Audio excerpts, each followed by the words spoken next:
Hello everyone, welcome to my new video.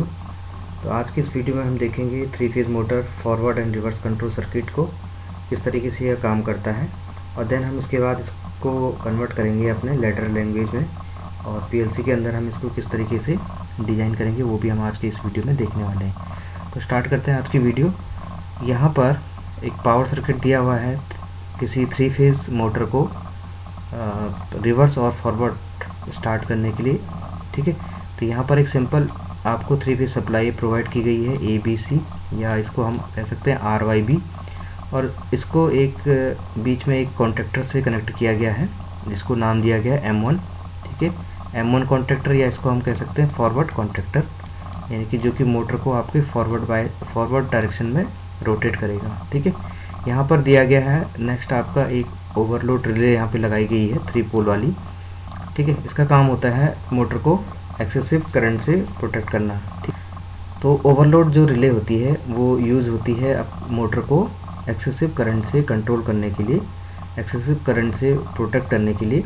Motor starting में जब start होती है तो लगभग 7 गुना अधिक करंट ये एक्सेस करती है इसकी वाइंडिंग। तो उस टाइम पर अगर बहुत ज़्यादा करंट आपकी मोटर द्वारा एक्सेस की जा रही है तो ओवरलोड जो रिले है, एक हीटिंग एलिमेंट इसमें होता है, और वो हीटिंग एलिमेंट गर्म होने से वो इस रिले को एनर्जाइज कर देता है, और आपके जो कॉन्टैक्ट होते हैं वो आइसोलेट कर देते हैं आपके मेन सप्लाई को मोटर से। ठीक है, तो नॉर्मली ये आपका रिले का जैसा ही फंक्शन आप इसका समझ सकते हैं, या कॉन्ट्रैक्टर का जैसा ही फंक्शन है। ठीक है, बस ये क्या होता है कि ओवर करंट प्रोटेक्शन के लिए यूज़ किया जाता है। तो यहाँ पर दूसरा जो कॉन्ट्रैक्टर है वो दिया गया है M2। ठीक है, यहाँ पर हमने क्या कर दिया है कि थ्री फेज सप्लाई के 2 फेज़ को चेंज कर दिया है। ठीक है, अगर आप थ्री फेज सप्लाई के 2 फेज़ को चेंज कर देते हैं तो आपकी मोटर क्या हो जाती है, रिवर्स डायरेक्शन में रोटेट हो जाती है, क्योंकि उसका जो फ्लक्स है वो 2 फेज़ बदलने से रिवर्स डायरेक्शन में फ्लक्स लिंकेज हो जाता है, जिस वजह से आपकी मोटर भी जो है रिवर्स डायरेक्शन में रोटेट होने लगती है। यहाँ पर मैंने, अगर मैं इसको RYB मान लेता हूँ, RYB यानी कि रेड येलो एंड ब्लू। ठीक है, 3 फेज। तो यहाँ पर मैंने रेड को चेंज कर दिया है Y से। ठीक है, और यहाँ पर मैंने Y को चेंज कर दिया है, आप यहाँ पर देखेंगे, रेड से। तो 2 फेज तो मैंने चेंज कर लिए, और एक फेज मैंने सेम रखा हुआ है ब्लू वाला। ठीक है, तो ये आपका सेम है। M2 कॉन्ट्रैक्टर के लिए आपने इन 2 फेज को चेंज किया है। ओके, तो होगा क्या कि जब आपका M2 कॉन्ट्रैक्टर एक्टिवेट होगा, ठीक है, M2 कॉन्ट्रैक्टर आपका एनर्जाइज होगा, जब इस कॉन्ट्रैक्टर पर कोई सप्लाई आएगी इसकी कॉइल पर, तो ये कनेक्शन को मेक करेगा। तो अब ये किस तरीके से करेगा, मोटर वाइंडिंग पर कोई भी 2 फेज आपके चेंज होकर के आएंगे, और ये मोटर को रिवर्स डायरेक्शन में रोटेट करेंगे। तो नॉर्मल कंडीशन में क्या है, जब आपका फॉरवर्ड कॉन्ट्रैक्टर एनर्जाइज हो रहा है तो मोटर आपकी फॉरवर्ड कंडीशन में रोटेट हो रही है, और जब आपका M2 यानी कि रिवर्स कॉन्ट्रैक्टर एनर्जाइज हो रहा है तो आपकी मोटर रिवर्स डायरेक्शन में रोटेट हो रही है। ठीक है, इसके लिए हमें एक कंट्रोल सर्किट डिजाइन करना है। तो यहाँ पर एक कंट्रोल सर्किट दिया हुआ है, आप देख सकते हैं। एक स्टॉप स्विच है जिसको एक फेज से कनेक्ट कर दिया गया है। ठीक है, स्टॉप स्विच का काम है यहाँ पे कि अगर आपको अपने मोटर को स्टॉप कंडीशन में लाना है। देन यहाँ पर एक फॉरवर्ड स्विच लगाया गया है स्टार्ट के लिए। अगर हम इसको प्रेस करते हैं तो आपकी मोटर जो है, यहाँ पर अभी मोटर्स को न ले करके मैं कॉन्ट्रैक्टर को एनर्जाइज और डी एनर्जाइज की हम बात करेंगे, क्योंकि ये जो कंट्रोल सर्किट है ये बेसिकली बना हुआ है आपके कॉन्ट्रैक्टर को एनर्जाइज करने के लिए। देन उसके बाद आपका मोटर कॉन्ट्रैक्टर से कनेक्ट है। ठीक है, तो यहाँ पर एक फॉरवर्ड स्विच हमने लगाया है। जब इसको हम प्रेस करेंगे, ठीक है, तो आप देखेंगे कि यहाँ पर एक M2 क्लोज स्विच है, जो कि क्या है, आपका दूसरे कॉन्ट्रैक्टर का NC है कॉन्टैक्ट। तो इसको हमने यहाँ पर for interlocking, as a interlocking हमने इसको लगा दिया है। तो इंटरलॉकिंग में पहले वीडियो में बता चुका हूँ, तो आप आई बटन पर जाकर के उसको देख सकते हैं पहले कि इंटरलॉकिंग क्या होती है। तो यहाँ पर इंटरलॉकिंग के लिए हमने दूसरे M2 कॉन्ट्रैक्टर, जो कि आपका रिवर्स कॉन्ट्रैक्टर है, इसके NC को यहाँ पर लगा दिया है। ठीक है, देन इसके बाद आपने M1 कॉइल को एनर्जाइज करना है। तो फॉरवर्ड बटन प्रेस करते ही ऑलरेडी ये आपका क्लोज है, तो M1 आपका एनर्जाइज हो जाएगा। और जब ये आपका बटन जो है रिलीज़ हो जाएगा, क्योंकि ये आपका क्या होगा, एक पुश बटन टाइप होगा, ठीक है। पुश बटन जब आपका रिलीज़ हो जाएगा तो आपका M1 जो है इस अपने एनो कॉन्टैक्ट से होल्ड हो जाएगा और कंटिन्यूसली आपकी मोटर M1 कॉइल एनर्जाइज होने से ये वाला जो सेक्शन है आपका यहाँ पर जो आप देख रहे हैं, M1 कॉन्टैक्ट जो है एनर्जाइज हो जाने से ये कॉन्टैक्ट आपका मेक हो जाएगा। तो आपका A जो है 1 से, B जो है 2 से और C 3 से कनेक्ट हो जाएगा। तो मोटर आपकी इस तरीके से ये कॉन्टैक्ट आपके मेक हो जाएंगे, ठीक है। तो इस टाइम पर आपकी जो मोटर है वो फॉरवर्ड डायरेक्शन में रोटेट हो रही है, ठीक है, सिंपल है।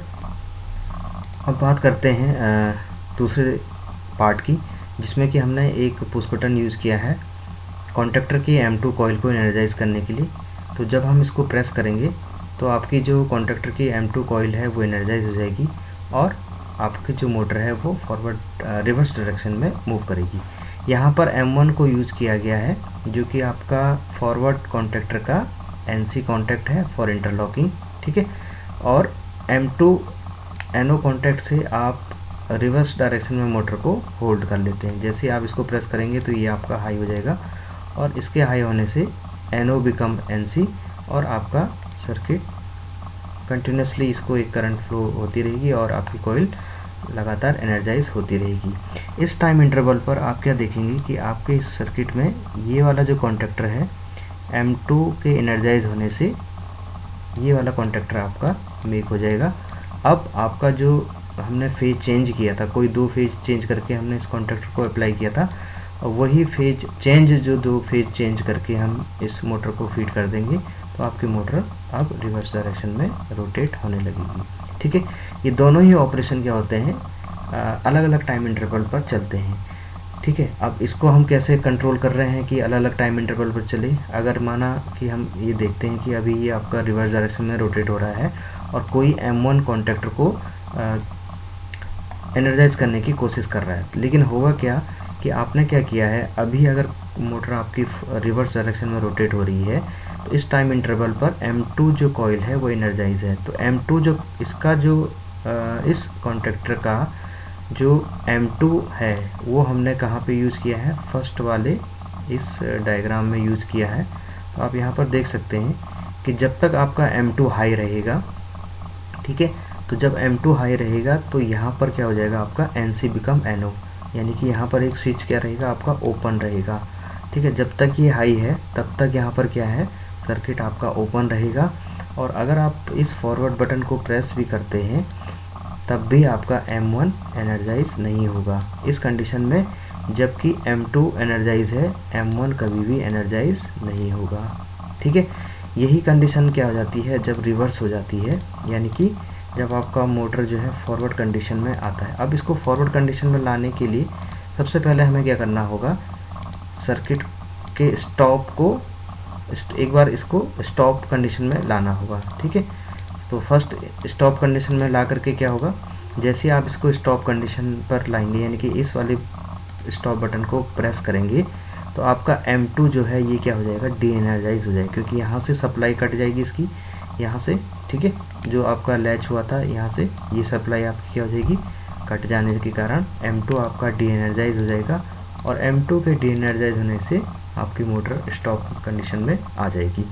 अब क्या हुआ कि आपने इसको स्टॉप एक बार स्टॉप कर दिया तो M2 क्या हो गया, डी एनर्जाइज हो गया। यहाँ पर क्या है कि स्टॉप स्विच होने से आपका M2 जो है वो डी एनर्जाइज हो गया है। M2 डी एनर्जाइज होने से यहाँ पर जो इसका NC यूज़ किया गया है ये अपनी नॉर्मल कंडीशन में आ जाएगा, यानी कि अब आपका जो सर्किट है वो क्लोज हो जाएगा, ठीक है। और ये अब नेक्स्ट जो कंडीशन है उसके लिए रेडी हो जाएगा। अब अगर मैं यहाँ पर फॉरवर्ड बटन को प्रेस करता हूँ, इसको इस वाले बटन को प्रेस करता हूँ फॉरवर्ड को, तो आपका अब M1 क्या हो जाएगा, एनर्जाइज हो जाएगा, क्योंकि M2 क्या है, अब क्लोज हो चुका है, क्योंकि यहाँ पर M2 आपका डी एनर्जाइज हो चुका है। तो ये क्लोज स्विच है ऑलरेडी और इस पर जब कोई भी इनपुट नहीं होगा तो ये हमेशा क्लोज कंडीशन में ही रहेगा। इस टाइम इंटरवल में क्या है, आपका ये फॉरवर्ड जो है कॉन्टैक्टर एनर्जाइज हो गया है। अब आपकी जो मोटर है वो क्या हो रही है, रिवर्स डायरेक्शन में रोटेट, आपकी फॉरवर्ड डायरेक्शन में रोटेट हो रही है। अब आप क्या देखेंगे, जब M1 कॉन्टेक्टर आपका एनर्जाइज है और इसका एक कॉन्टैक्ट आपने लिया हुआ है यहाँ पर इंटरलॉकिंग के लिए M1, तो अब ये वाली जो लाइन है आपकी, ये जो डायग्राम है, इसमें M1 क्या हो गया है, ओपन हो गया है इस टाइम इंटरवल पर।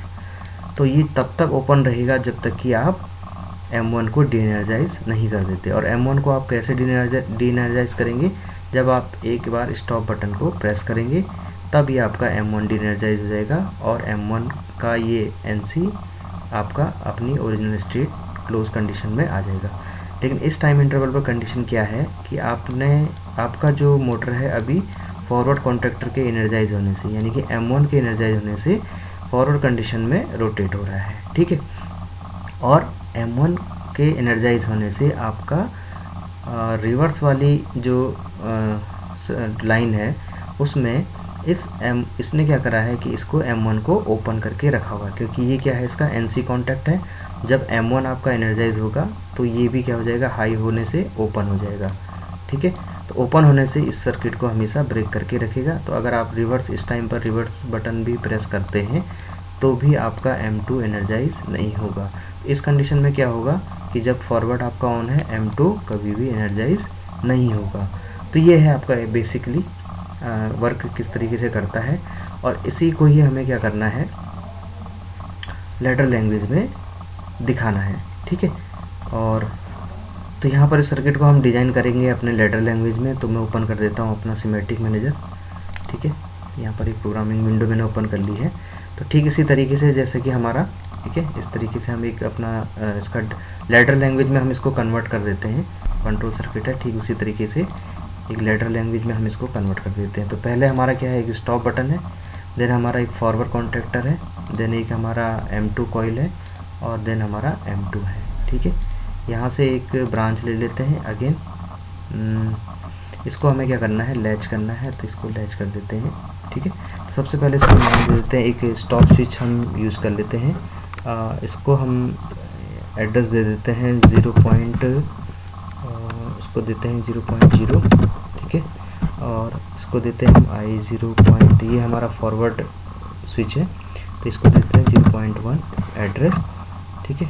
और यहाँ पर हम रखेंगे M2 का जो भी एड्रेस आएगा, इसको भी देख लेते हैं क्या आएगा, ठीक है। जैसे हम इसको लिख ही देते हैं, इसको Q0.1, ठीक है, और इसको लैच कर देना है Q0.0 से, ठीक है। तो फटाफट इसके सिंबल भी हम उसको फटाफट सिंबल भी ले लेते हैं, ठीक है। और यहाँ पर मैं लिख देता हूँ इसको स्टॉप PB पुश बटन, ठीक है, ठीक है। तो मैं यहाँ से ऑप्शन में जा कर के अपने सिंबल टेबल ओपन कर लेता हूँ। यहाँ पर मैं फटाफट नाम लिख देता हूँ, ठीक है। तो यहाँ पर मैं लिख देता हूँ I0.1 I0.0, ठीक है। तो I0.1 क्या है हमारा, ये हमारा फॉरवर्ड स्टार्ट, और ये है हमारा M1 फॉरवर्ड कॉन्टैक्टर लिख देते हैं, या फिर M1 लिख देते हैं, M1 कॉइल, ओके। एंटर कर देते हैं इसको और सेव कर देते हैं, ठीक है। तो ये हमारा लिख चुका है नाम हमारा। अगेन हम यहाँ से आगे सर्किट अपना कंप्लीट करते हैं। यहाँ पर एक आपका यूज़ होता है रिवर्स स्टार्ट, देन आपकी कॉन्टैक्टर की कॉइल, ठीक है, और देन आपका कॉन्टैक्टर कॉइल। अगेन यहाँ से लैच कर देंगे, ठीक है। और यहाँ पर हमें क्या देना है, एक अदर इनपुट देना है, तो यहाँ पर दे देता हूँ I0.2, ठीक है। और यहाँ पर मुझे इसको लैच करना है Q0.1 से, ठीक है। और ये है आपका इंटरलॉकिंग कॉन्टैक्ट, तो ये होगा आपका Q0.0 और ये होगा आपका Q0. ठीक है। तो फटाफट इसका भी नाम लिख देते हैं, ठीक है। तो M2 क्या है आपका, कॉन्टैक्टर की कॉइल है, ठीक है। तो सिमिलरली हमने जैसे कि हमारा ये सर्किट था, इसी तरीके से स्टार्ट फॉरवर्ड, ठीक है, M2 की कॉइल, देन आपका M1, ठीक है। और ये आपका हार्डवेयर का पार्ट है, ये हम इसको लेटर लैंग्वेज में नहीं मेंशन करेंगे। ये आपका NO लैचिंग के लिए। इसी तरीके से इस डायग्राम में रिवर्स स्विच लगा दिया है, M1 लगा दिया है इंटरलॉकिंग के लिए, M2 कॉइल और ये लैचिंग के लिए लगा दिया है। तो ये कंप्लीट डायग्राम हमने लेटर में कन्वर्ट कर दिया है, ठीक है। अब इसको देखते हैं, स्टार्ट करते हैं इसको और इसके फंक्शनिंग देखते हैं किस तरीके से ये काम करता है, ठीक है। तो यहाँ से मैं ओपन कर लेता हूँ अपना सिमुलेटर।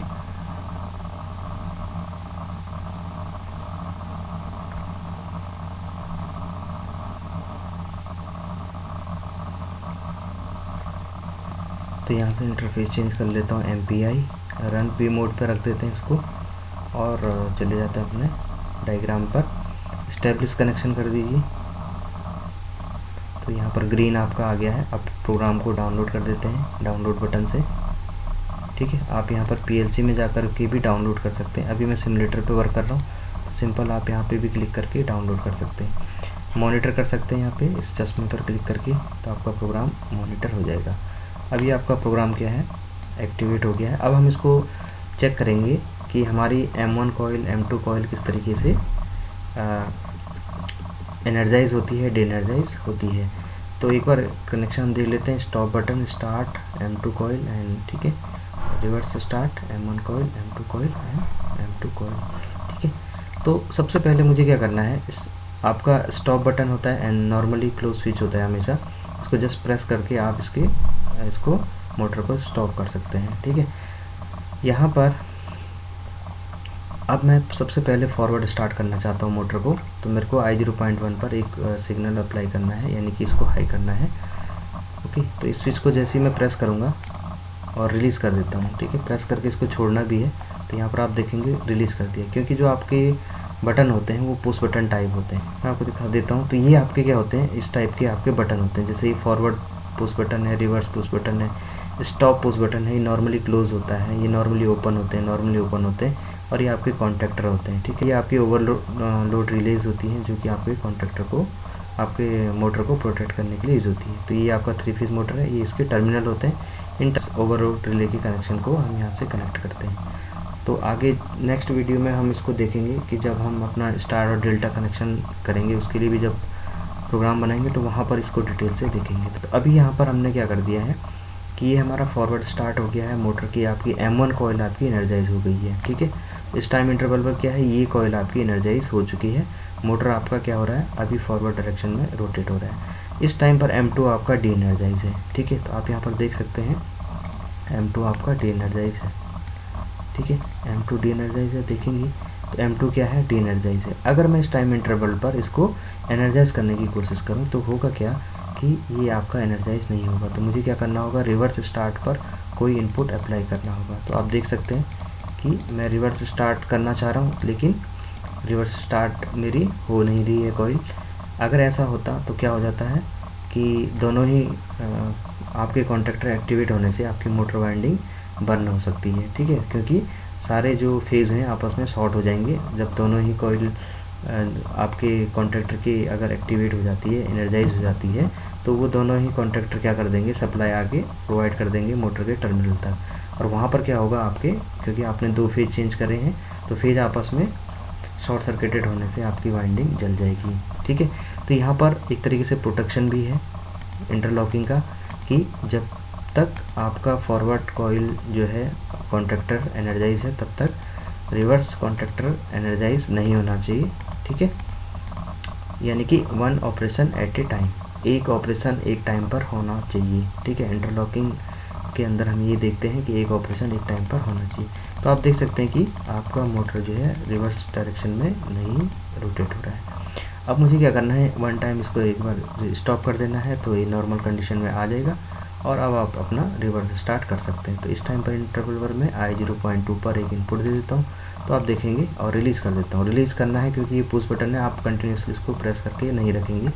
उसके लिए हमने एक लैचिंग सर्किट दिया है, लैचिंग से रिलेटेड वीडियो भी मैंने बनाई है, आप उसको देख सकते हैं, ठीक है। तो उसको किस तरीके से लैचिंग होती है, तो यहाँ पर लैच होकर के आपका कंटिन्यूसली एक सप्लाई आपको मिल रहा है आपका इस टाइम पर इंटरवल पर। इस टाइम इंटरवल पर आपकी जो कॉइल है M2 वो एनर्जाइज है। अब कंडीशन क्या हो गई है, ये आपका डी एनर्जाइज हो गया है और ये आपकी एनर्जाइज हो गई है। ठीक है, एनर्जाइज होने से आपके जो चेंज फेज हैं वो आपके मोटर को मिल चुके हैं। अब आपकी मोटर रिवर्स डायरेक्शन में रोटेट हो रही है। इस टाइम इंटरवल पर आपका फॉरवर्ड कॉन्टैक्टर क्या है, डी एनर्जाइज कंडीशन में है। तो वो भी आप यहाँ से देख सकते हैं कि इस टाइम इंटरवल पर आपका फॉरवर्ड कॉन्टैक्टर की जो कॉइल है वो डी एनर्जाइज है। अगर आप इसको एनर्जाइज करना चाहें तो I0.1 को प्रेस करेंगे, लेकिन होगा क्या कि M2 क्योंकि हाई है, यहाँ पर आप देखेंगे कि रिवर्स कॉन्टैक्टर की M2 कॉइल हाई हुई है और इसका NC मैंने इस पहली ब्रांच में इंटरलॉकिंग के लिए यूज़ किया गया है। ठीक है, यूज़ किया है। तो जब तक ये हाई रहेगा तब तक ये क्या रहेगा, ओपन रहेगा। तो ये आपके मोटर को फॉरवर्ड कंडीशन में नहीं लेकर के आएगा। ठीक है, जब तक कि आपका रिवर्स कॉन्टैक्टर एक्टिवेट है। ठीक है, तो ये तो क्लियर हो गया होगा। अगेन इसको स्टॉप कर दीजिए और अब आप इसको फॉरवर्ड डायरेक्शन में लेकर के आ सकते हैं। ठीक है, तो दोस्तों ये था आपका motor reverse and forward control. अब मैं इसका जो प्रोग्राम है उसको अपने HMI पर डिज़ाइन करना चाहता हूँ with the help of WinCC flexible. तो यहाँ से थोड़ा सा वीडियो आपकी लंबी होगी, लेकिन आप इसको ज़रूर देखिए क्योंकि ये काफ़ी इम्पोर्टेंट है। तो स्टार्ट करते हैं फटाफट। तो यहाँ पर मैंने ऑलरेडी एक प्रोग्राम मैंने बना लिया है अपने WinCC फ्लेक्सिबल के अंदर। ठीक है, WinCC फ्लेक्सिबल आपका HMI के लिए प्रोग्राम डिज़ाइन करने के लिए एक सॉफ्टवेयर है सीमेंस का ही। और यहाँ पर हम एक विजुअल रिप्रेजेंटेशन तैयार कर रहे हैं अपने मोटर का, जिसमें हम ये देखेंगे कि हम किस तरीके से अपने मोटर को फॉरवर्ड स्टार्ट कर रहे हैं, रिवर्स स्टार्ट कर रहे हैं और स्टॉप कर रहे हैं। तो ये सारा इंडिकेशन आपको एक HMI स्क्रीन पर दिखने वाला है। तो आप इसके लिए एक स्काडा प्रोग्राम हम डिज़ाइन कर रहे हैं। तो मैंने ऑलरेडी ये बना दिया है क्योंकि इसमें काफ़ी टाइम लग जाता है। तो यहाँ से आपको क्या करना है, मैं फटाफट आपको बता देता हूँ। सिंपल ऑब्जेक्ट में जा करके लाइब्रेरी से आपको यहाँ से बटन ले लेना है। यहाँ से आप ड्रैग करके इसको यहाँ पर ले सकते हैं और इसी तरीके से आप इसको कॉपी करके इन बटन्स को, 3 बटन को क्रिएट कर सकते हैं। ठीक है, हमें कितने बटन चाहिए उसी के हिसाब से मैं यहाँ पर भी अपने टूल्स को अप्लाई रखूँगा। ठीक है, वही टूल्स मैं यहाँ पे लागू करूँगा। तो यहाँ पर मुझे एक स्टॉप बटन चाहिए, एक फॉरवर्ड बटन चाहिए। ठीक है, और एक M1 कॉइल चाहिए, एक M2 कॉइल चाहिए। ठीक है, तो 3 बटन चाहिए मुझे और 2 कॉइल के इंडिकेशन चाहिए। तो यहाँ पर मैंने ले लिए हैं 3 button, forward start, forward reverse start and stop के लिए, और एक मोटर फॉरवर्ड के लिए मैंने एक ले लिया है और दूसरा मोटर रिवर्स के इंडिकेशन के लिए। ठीक है, और ये मैंने एक 3 फेज इंडक्शन मोटर लाइब्रेरी से ले ली है। तो कहाँ से लेंगे आप इसको, ये तो बटन का तो क्लियर हो गया, आपको यहाँ से लेना है सिंपल ऑब्जेक्ट से, और सर्किल आपको ले लेना है जस्ट यहाँ से। ये सिंपल ऑब्जेक्ट से सर्किल को ड्रैग कर लीजिए। ठीक है, और उसके बाद टेक्स्ट फील्ड को आपको लेना है यहाँ से, ये टेक्स्ट फील्ड है, इसको जस्ट ड्रैग कर दीजिए यहाँ पे, और यहाँ पे आप इसमें कुछ भी लिख सकते हैं। ठीक है, यहाँ पर आप कुछ भी लिख सकता हूँ। इसी तरीके से मैंने यहाँ पे लिखा हुआ forward reverse and forward, motor forward and motor reverse. ठीक है, अब इतना करने के बाद हमें क्या करना है, HMI पर अपना कनेक्शन इस्टेब्लिश करना है। क्योंकि मैं अब क्या कर रहा हूँ, इस सिमेटिक मैनेजर में बने हुए प्रोग्राम को, लेडर प्रोग्राम को लिंक करने जा रहा हूँ अपने स्काडा प्रोग्राम के साथ में। ठीक है, यानी कि जो आपकी HMI स्क्रीन पर अब जिसका विजुअल रिप्रेजेंटेशन होने वाला है। तो आपको इसको क्या करना है, कंट्रोलर में इंटरलिंक करने के लिए सबसे पहले आपको क्या करना होगा, उसका इंटर कनेक्शन करना होगा। ठीक है, इंटर कनेक्शन करने के लिए आप क्या करेंगे, प्रोजेक्ट विंडो में जाएंगे और कम्युनिकेशन के अंदर आपको यहाँ पर कनेक्शन मिल रहा है। ठीक है, यहाँ पर आप डबल क्लिक करेंगे तो स्टार्टिंग में ये मैंने यहाँ पर स्टार्टिंग में ये आपको बिल्कुल ब्लैंक मिलेगी। ठीक है, आप जैसे यहाँ पर क्लिक करेंगे तो पहला कनेक्शन यहाँ पर जनरेट हो जाएगा, और यहाँ पर ड्रॉप डाउन करेंगे तो आपको यहाँ पर डिफरेंट CPU आपको मिलेंगे अलग अलग कंपनीज़ की। तो सिमेटिक मैनेजर की, ओमरॉन की, मोतिकॉन, एलन बार्डली। तो अभी हमारे पास में क्या है, 300 400 सीरीज़ है, क्योंकि मैं इसी में ही वर्क कर रहा हूँ। अभी मेरा जो सिमेटिक मैनेजर के अंदर जो मैंने सेलेक्ट किया है, यहाँ पर आप यहाँ पर देखेंगे मैंने सिमेटिक 300 स्टेशन सेलेक्ट किया हुआ है। तो इसका CPU है मेरे पास में, CPU 313C। तो इसीलिए मैं यहाँ पर कनेक्शन ले रहा हूँ 300 का। ठीक है, सिमेटिक S7 300 सीरीज़ का, और यहाँ पर आपको इसको ऑन कर देना है। ठीक है, उसके बाद आपका इस तरीके से कनेक्शन बन करके आ जाएगा। और इंटरफेस भी मैं सेलेक्ट कर लेता हूँ MPI, क्योंकि यहाँ पर मेरा जो इंटरफेस मैंने सेलेक्ट किया था वो भी MPI सेलेक्ट किया था सिमुलेशन विंडो के अंदर। ठीक है, बाकी इसकी ये डिटेल इन्फॉर्मेशन है HMI की, और ये PLC की डिटेल इन्फॉर्मेशन है और ये आपकी नेटवर्क की डिटेल इन्फॉर्मेशन है। ठीक है, बॉड रेट है आप 1,87,500। ठीक है, उसके बाद इसका एड्रेस असाइन किया गया है 1, नेटवर्क है आपका MPI। ठीक है, और ये सारी डिटेल आपको इसमें दे दी गई है। इसका करने के बाद आपको क्या करना है, ठीक है, कनेक्शन आपने कर लिया, then you have to put all tags. ठीक है, तो आपको टैग्स अप्लाई करने हैं, यानी कि आपको अब इंटरलिंक करना है अपना प्रोग्राम। ये जो प्रोग्राम है आपको इंटरलिंक करने हैं with the help of tags. ठीक है, तो एक वीडियो मैंने बनाई थी ट्रैफिक लाइट कंट्रोलर की, वहाँ पर भी मैंने HMI में ही इस एक डिस्प्ले प्रोग्राम बनाया, तो आप उसको भी देख सकते हैं, वहाँ पर मैंने अच्छे ढंग से इसको डिस्प्ले किया है। तो यहाँ पर कम्युनिकेशन में जा कर के आपको टैग सेलेक्ट कर लेने हैं और एक एक करके यहाँ पर अपने टैग लिख लेने हैं। जैसे मेरे पास में स्टॉप है तो मैंने यहाँ पे स्टॉप लिख दिया। ठीक है, start, reverse start, forward start, motor forward and motor reverse. ठीक है, डिस्प्ले नेम में आप चाहें तो लिख सकते हैं, जैसे कुछ भी यहाँ पे क्या आप डिस्प्ले करना चाहते हैं, तो मैंने ब्लैंक छोड़ दिया है। देन उसके बाद कनेक्शन आप सेट करेंगे, यहाँ पर कनेक्शन पे ड्रॉप डाउन करेंगे तो पहले इंटरनल टैग आएगा सिंपली, लेकिन अगर आप ओरिजिनल CPU कनेक्ट करना चाहते हैं तो आपको सभी को कनेक्शन करना होगा और इसको जस्ट ड्रैग कर दीजिए तो सारा सभी पर अप्लाई हो जाएगा। देन उसके बाद आपको सेलेक्ट करना है डेटा टाइप। तो अभी मेरे पास में डेटा टाइप क्या है, बूलियन है, क्योंकि ये एक डिजिटल इनपुट है, जैसे I0.0 Q0.0, तो ये बूलियन के अंदर आता है। ठीक है, उसके बाद मैंने सेलेक्ट किए हैं कुछ मेमोरी एड्रेस और 2 आउटपुट मेरे हैं फॉरवर्ड एंड रिवर्स। ठीक है, यहाँ पर आप थोड़ा सा एक चेंज देखेंगे कि मैंने यहाँ पर मेमोरी एड्रेस यूज़ किया है। देखिए अभी क्या है, करंटली मेरे पास में कोई भी फिजिकल CPU नहीं है।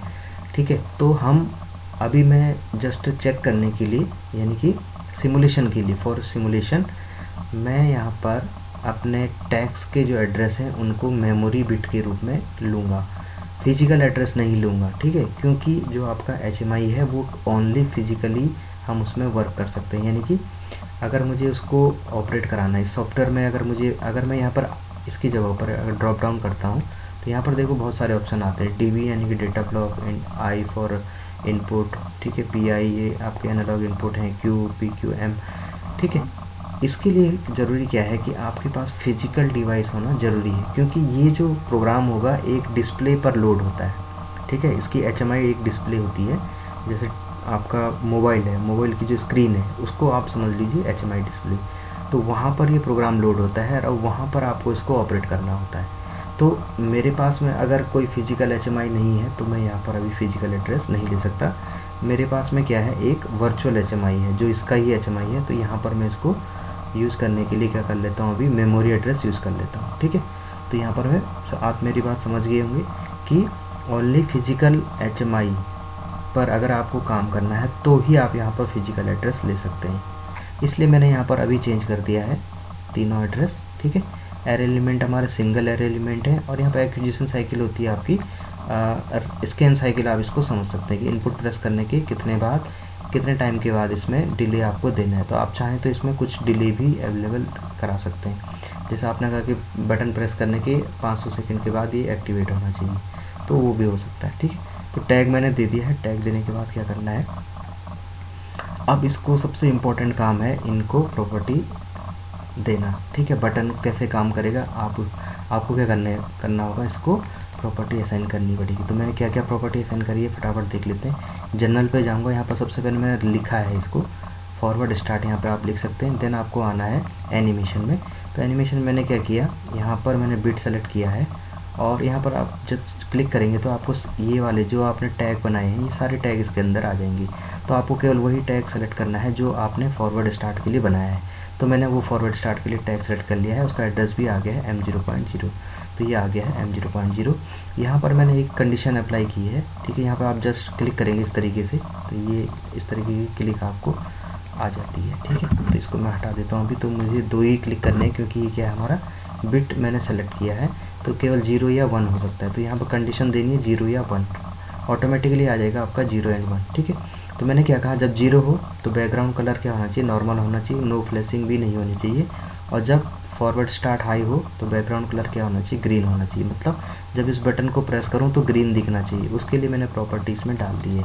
और अगर आप फ्लैशिंग चाहते हैं तो फ्लैशिंग भी यस एंड नो कर सकते हैं यहाँ पे। ठीक है, तो मैंने फ्लैशिंग नो रखी है कि जस्ट ये क्लिक हो और जब ये रिलीज़ हो तो ये ग्रीन आपका आउट हो जाए। तो आप उसको देख लेना जब ये एक्टिवेट करेंगे। उसके बाद क्या है, अपीयरेंस के बाद आपको इसको इवेंट देना है। इवेंट में क्या है, ये पुश बटन है, आप प्रेस करेंगे रिलीज़ कर देंगे। जैसे आपका कंप्यूटर का बटन होता है, जब आप प्रेस करते हैं तो एक्टिव होता है और जब रिलीज़ हो जाता है तो वो डीएक्टिवेट हो जाता है। तो यहाँ पर भी इवेंट देना है कि आप जब प्रेस करेंगे तो क्या होगा। तो यहाँ पर आपको ड्रॉप डाउन करना है और यहाँ पर इस टाइप से एक विंडो, इस ऑप्शन आएंगे आपके पास में, एडिट बिट में जाना है, आपको इसको सेट करना है। मतलब प्रेस होगा तो क्या होता है, बटन जब प्रेस होता है तो सेट होता है। सेट क्या होगा यहाँ पर हम चेक करेंगे क्या एड्रेस हमने दिया है सेट पर, फॉरवर्ड स्टार्ट सेट होगा, यानी कि M0.1 सेट होगा। और रिलीज़ का भी देना पड़ेगा, अदरवाइज ये क्या रहेगा, हमेशा सेट ही रहेगा। तो जब रिलीज़ करेंगे, जब उस बटन को छोड़ेंगे तो क्या होना चाहिए, रीसेट होना चाहिए बिट, जो आपकी बिट है वो रीसेट हो जानी चाहिए। यानी कि इसका मतलब क्या है कि जब प्रेस बटन आप प्रेस कर रहे हैं तो वो 1 हो रहा है, यानी कि सेट हो रहा है, और जब उसको छोड़ रहे हैं तो वो रिलीज़ हो रहा है, यानी कि रीसेट होगा। तो यहाँ पर प्रॉपर्टी आएगी रीसेट की, और सेलेक्ट होगा वही आपका फॉरवर्ड स्टार्ट बटन। तो दोनों में ही आपने क्या किया, फॉरवर्ड स्टार्ट दे दिया, लेकिन एक को सेट बिट दिया है जब प्रेस कर रहे हैं, और जब रिलीज़ कर रहे हैं तो रीसेट बिट। ठीक है, ये भी हो गया। इसी तरीके से रिवर्स स्टार्ट का भी देख लेते हैं। जनरल प्रॉपर्टी में जाएंगे, यहाँ पर मैंने टाइप कर दिया इसका टेक्स्ट, और उसके बाद एनिमेशन दे दिया है इसको कि जब ये 1 हो तो ग्रीन दिखाए, अदरवाइज ये नॉर्मल कंडीशन में रही। और यहाँ पर टैग असाइन कर दिया है रिवर्स स्टार्ट। ठीक है, इसका एड्रेस भी आ जाएगा M0.2, और उसके बाद इसको इवेंट दे दिया है, इसको दे दिया है मैंने प्रेस सेट बिट, यानी कि प्रेस करेंगे रिवर्स स्टार्ट को तो ये सेट हो जाएगा 1 पर। ठीक है, क्योंकि NO बटन होता है, और NO बटन को हम क्या करते हैं, जब प्रेस करते हैं तो वो 1 होता है, यानी कि सेट होता है। सेट क्या होगा, उसका एड्रेस ऑटोमेटिकली यहाँ पे आ गया है। रिलीज़ करेंगे तो क्या होगा, इसको रीसेट करना है। रिलीज़ मतलब रीसेट, और रीसेट क्या होगा, आपका यहाँ से टैग सेलेक्ट कर सकते हैं कि कौन सा आपको इस पर रीसेट देना है। तो रिवर्स स्टार्ट, यानी कि एड्रेस सेलेक्ट करना है आपको इस तरीके से इसका, क्योंकि ये टैग मैंने जो टैग यहाँ पे लिखे हैं वही यहाँ पर आएंगे। तो आपने क्या कर दिया, इसके लिए भी टैग असाइन कर दिया। अब स्टॉप बटन है। ठीक है, स्टॉप बटन का जनरल कंडीशन देखते हैं। यहाँ पे मैंने लिख दिया स्टॉप, उसके बाद इसको दे दिया एनिमेशन। तो स्टॉप क्या होता है, जब आप स्टॉप बटन को प्रेस करते हैं तो रेड लाइट उस पर ग्लो होनी चाहिए। ठीक है, क्योंकि हम उसको स्टॉप कर रहे हैं। तो यहाँ पर मैंने रेड का इनपुट दे दिया, जैसे ही 1 होगा स्टॉप तो रेड होना चाहिए, फ्लैशिंग नहीं होना चाहिए। इवेंट पर देख लेता हूँ, मैंने प्रेस करा है, इसको सेट कर दिया है स्टॉप से, और रिलीज़ कर दिया है, रीसेट कर दिया है स्टॉप से। तो यहाँ पर आप ड्रॉप डाउन करेंगे तो स्टॉप टैग आप सेलेक्ट कर लेंगे M0.0। ठीक है, इसको ओके कर देंगे, कट कर देंगे। कट करते ही ये आपका क्या हो जाएगा, सेव हो जाएगा। अगेन मैंने यहाँ इंडिकेशन यूज़ किया है, तो ये आपका इंडिकेशन है एक सर्किल, इसको डबल क्लिक कीजिए और इसको जस्ट मुझे क्या देना है, एनिमेशन देना है। तो यहाँ पर मैंने अपीयरेंस पर क्लिक किया। ठीक है, एनिमेशन में गया, अपीयरेंस पर क्लिक किया और यहाँ पर टैग सेलेक्ट कर लिया। ये क्या है, आपका मोटर फॉरवर्ड का टैग है, तो एड्रेस भी असाइन हो जाएगा। बिट सेलेक्ट कर दिया, 0 और 1 यहाँ पर मैंने क्लिक कर दिया। अब मैंने इसके बैकग्राउंड कलर को चेंज कर दिया है।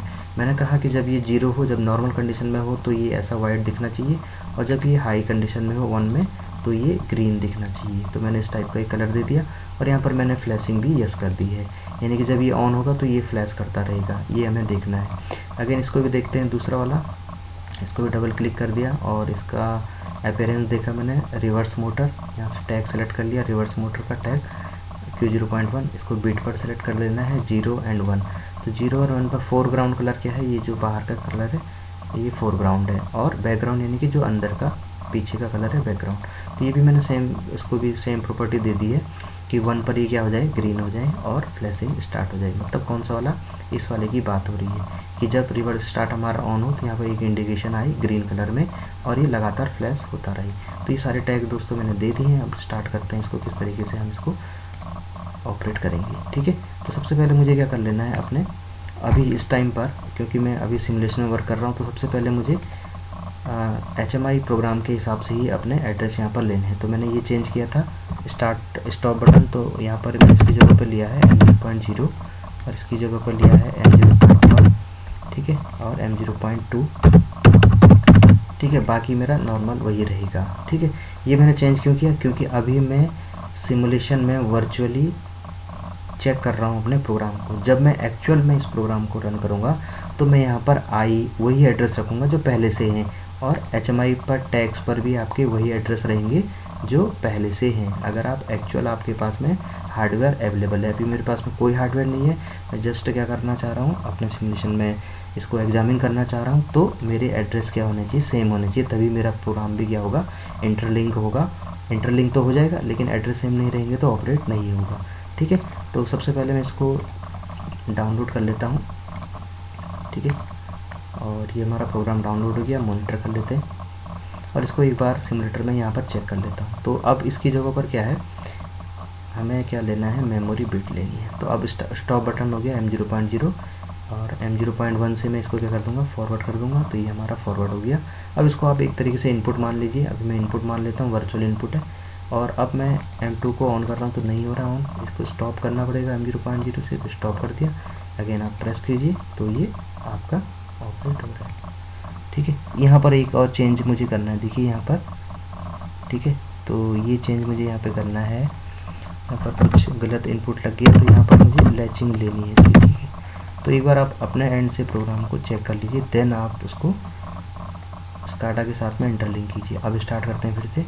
I0.1 फॉरवर्ड कॉइल आपकी ऑन हो गई है तो मोटर आपकी फॉरवर्ड डायरेक्शन में रोटेट हो रही है। ठीक है, इस टाइम पर रिवर्स नहीं हो रहा है, पहले स्टॉप करना पड़ेगा। तो स्टॉप हो गया, अब रिवर्स ऑपरेट हो रहा है, तो इजीली आपका ऑपरेट हो रहा है। तो अब ये प्रोग्राम आपका रन हो जाएगा। ठीक है, अब हमारा दूसरा काम क्या है कि इस HMI सॉफ्टवेयर को हमें ओपन करना है जहाँ पर मैंने अपना प्रोग्राम बनाया है। तो आप इस पर आ जाइए स्क्रीन पर। ठीक है, अब मैं इस प्रोग्राम को सबसे पहले सेव करूँगा। सेव के लिए मैं यहाँ पर एक बटन दिया रहता है व्यू के जस्ट नीचे, और आप फाइल प्रोजेक्ट में जाकर के भी सेव कर सकते हैं। तो मैं यहाँ पर क्लिक कर देता हूँ तो मेरा प्रोग्राम जो है लाइब्रेरी में मेरी फाइल के अंदर सेव हो गया है। स्टार्टिंग में ये आपको एक डेस्टिनेशन पूछेगा कि आपको ये कहाँ पर सेव करना है, तो वहाँ पर आपका नाम भी पूछेगा प्रोग्राम का और सेव करने के लिए लोकेशन भी पूछेगा। अब इसको अब हमें क्या करना है, रन टाइम पर डालना है, यानी कि इसको कंपाइल करना है। तो कंपाइल करने के लिए हम यहाँ पर स्टार्ट रन टाइम सिस्टम पर क्लिक कर देते हैं। यहाँ पर एक सिग्नल आता है हमारा स्टार्ट रन टाइम, तो इस पर मैं क्लिक करता हूँ तो आप देखेंगे यहाँ पर आपका प्रोग्राम कंपाइल हो रहा है। ठीक है, और ये आपका HMI स्क्रीन ओपन हो चुकी है। तो यही स्क्रीन क्या होगी आपकी, आपके HMI डिस्प्ले पर रहती है। तो काफ़ी लोगों ने ये देखा होगा। पहले मैं इसको स्टॉप कर देता हूँ प्रोग्राम को। ठीक है, तो अभी आपका प्रोग्राम क्या हो गया, स्टॉप कंडीशन में आ गया है। अब मैं अभी जो मैंने स्टॉप किया है तो ये आपका जो बैकग्राउंड में जो लेटर लॉजिक में जो प्रोग्राम चल रहा है उसमें भी ये स्टॉप हो चुका है। ठीक है, तो वो भी मैं आपको दिखाऊंगा। अभी हम देख लेते हैं सबसे पहले फॉरवर्ड स्टार्ट। पहले हम HMI का जो एग्जीक्यूशन है उसको देख लेते हैं। तो फॉरवर्ड स्टार्ट किया मैंने, तो आप देखेंगे मोटर हमारी फॉरवर्ड कंडीशन में रन हो रही है और ये ब्लिंकिंग हो रही है। तो मैंने क्या किया है, फॉरवर्ड पर क्लिक किया है। देखिए अब मैं जैसे इसको प्रेस करके रखा हुआ मैंने, आप देखिए ग्रीन इंडिकेशन आ रहा है। तो मैंने स्टार्टिंग में जो जनरल प्रॉपर्टी में इंडिकेशन दिया था, ठीक है, वही ये ग्रीन इंडिकेशन है। जब मैं इसको छोड़ रहा हूँ तो ये नॉर्मल कंडीशन पे आ रहा है। तो ये तो इसका अपीयरेंस कंडीशन है। और जब मैं इसको क्लिक कर रहा हूँ, यानी कि जब प्रेस बटन को मैं पुश कर रहा हूँ तो एक बिट क्या हो रही है, वहाँ पर सेट हो रही है। उस सेट बिट के कारण आपका मोटर जो है फॉरवर्ड में होल्ड हो गया है। तो कॉन्टैक्टर M1 आपकी होल्ड हो चुकी है, इस कारण से आपका मोटर अभी फॉरवर्ड डायरेक्शन में रोटेट हो रहा है। अगेन रिवर्स स्टार्ट करते हैं। देखिए कोई ऑपरेशन नहीं होगा जब तक कि आप स्टॉप नहीं करेंगे। अब आप देखिए जब मैं इसको प्रेस कर रहा हूँ तो एक ग्रीन सिग्नल मुझे दिख रहा है। ठीक है, ये भी मैंने क्या करा था, जब प्रॉपर्टी मैंने असाइन करी थी तो उस टाइम पर मैंने इसको एक एनिमेशन अप्लाई करा था जिसमें कि प्रेस करने पर 0 से 1 होने पर ये ग्रीन इंडिकेशन देगा। तो ये अभी 0 है, अभी 1 है तो ग्रीन इंडिकेशन दे रहा है, अभी 0 हो गया है। ठीक है, इसका भी काम देखेंगे। अब ये रिवर्स कैसे स्टार्ट होगा, पहले आप इसको स्टॉप करेंगे तो मोटर आपकी स्टॉप हो चुकी है। अब आप इसको रिवर्स स्टार्ट कर सकते हैं। तो मैंने इसको रिवर्स स्टार्ट कर दिया है। यहाँ पर आप इंडिकेशन देख सकते हैं, मोटर रिवर्स आपकी चलने लग गई है। अब आप फॉरवर्ड स्टार्ट करेंगे तो ये फंक्शन में नहीं आएगा। क्या करना होगा आपको, एक बार इसको स्टॉप करना पड़ेगा। तो मैं स्टॉप कर रहा हूँ इसको, तो आपका मोटर जो है स्टॉप हो गया। अब आप इसको फॉरवर्ड स्टार्ट कर सकते हैं। तो मैंने फॉरवर्ड प्रेस किया तो आपका मोटर फॉरवर्ड स्टार्ट हो रहा है। ठीक है, तो ये था दोस्तों आपका। तो अब हम बैकग्राउंड में देखते हैं कि हमारा जो प्रोग्राम है वो क्या कर रहा है अभी बैकग्राउंड के अंदर। तो अभी आपका यहाँ पर आप एक बार देख लीजिए कि आपका अभी क्या है, फॉरवर्ड स्टार्ट चल रहा है, यानी कि वहाँ भी आपका क्या होगा, एक्चुअल में आपका लेटर लॉजिक में भी वो फॉरवर्ड ही चल रहा होगा। ठीक है, तो हम देखते हैं, इसको बैक आते हैं थोड़ा और यहाँ से मैं इसको देखता हूँ। देखिए यहाँ पर आपका कॉइल क्या है, फॉरवर्ड है।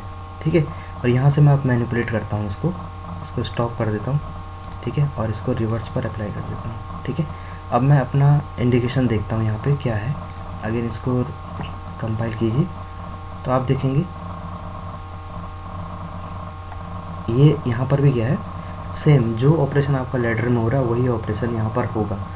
ठीक है, अब मैं इसको स्टॉप कर देता हूँ, इसको फॉरवर्ड कर देता हूँ, तो ये आपका फॉरवर्ड हो गया। अगेन हम इसको बैक चले जाते हैं तो आप देखेंगे यहाँ पे ये आपका फॉरवर्ड हो चुका है।